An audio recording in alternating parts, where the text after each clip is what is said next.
program Satelit 125 menit bersama saya Pendeta Ferdinand Tambunan.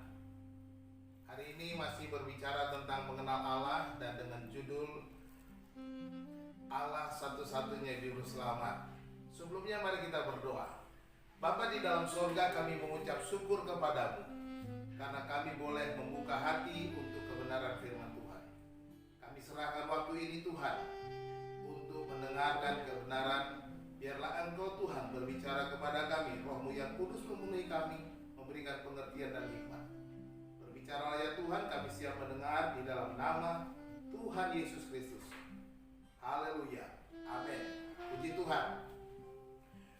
Hari ini nats firman Tuhan yang sudah mungkin terlalu sering saudara baca dan juga mungkin sudah saudara hafal. Dari Injil Yohanes pasal 3 ayat 16, demikian bunyinya.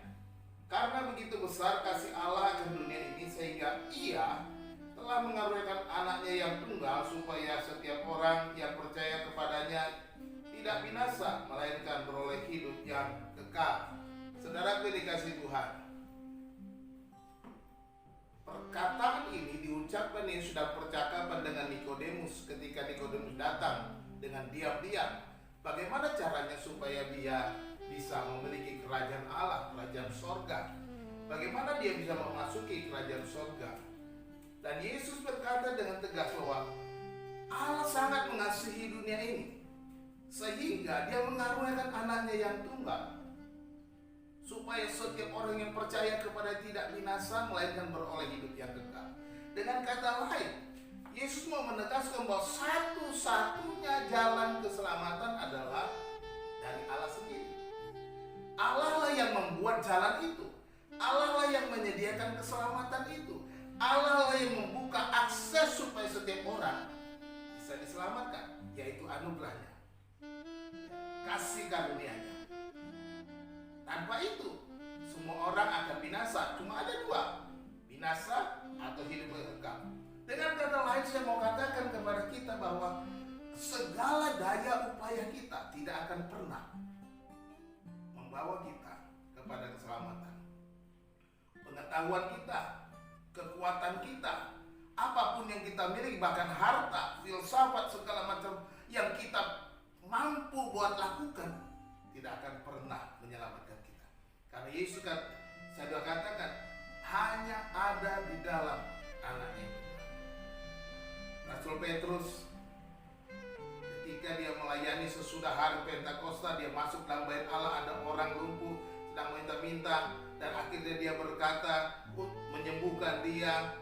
Dan kemudian imam-imam kepala merasa tersinggung dan keadaan itu, lalu menangkap mereka dan memenjarakan mereka, lalu mengadili mereka di hadapan mahkamah agama. Apa yang dijelaskan Petrus? Petrus menjelaskan dengan begitu jelas bahwa yang menyembuhkan orang ini adalah Yesus yang kau salibkan itu. Dia yang menyelamatkannya. Mahkamah agama terheran-heran. Mereka orang-orang biasa, orang-orang tidak terpelajar, tetapi mereka bisa menjelaskan firman Allah dengan begitu luar biasa hebat. Dan Petrus berkata di dalam Kisah Rasul pasal 4 ayat 12, sebab di bawah kolong langit ini tidak ada nama lain yang olehnya kita dapat diselamatkan. Dengan kata lain, selain di dalam nama Yesus, hanya Yesus satu-satunya yang bisa menyelamatkan seseorang. Dan Yohanes pun menulis dalam suratnya dalam 1 Yohanes pasal 5 ayat 13-15, Allah telah mengaruniakan hidup yang kekal kepada kita, dan hidup itu ada di dalam anaknya. Barang siapa memiliki anak, ia memiliki hidup. Barang siapa tidak memiliki anak, ia tidak memiliki hidup. Semua itu kutuliskan kepada kamu supaya kamu tahu bahwa kamu yang memiliki anak Allah memiliki hidup yang kekal. Saudara-saudara dikasih Tuhan, Yesus satu-satunya juru selamat. Allah kita menyediakannya. Allah lah sumber keselamatan itu, bukan usaha kita, bukan pengetahuan kita, bukan agama kita, bukan segala ilmu kita. Allah telah menyediakan keselamatan. Dialah satu-satunya juru selamat kita. Kiranya Tuhan Yesus memberkati saudara. Salam.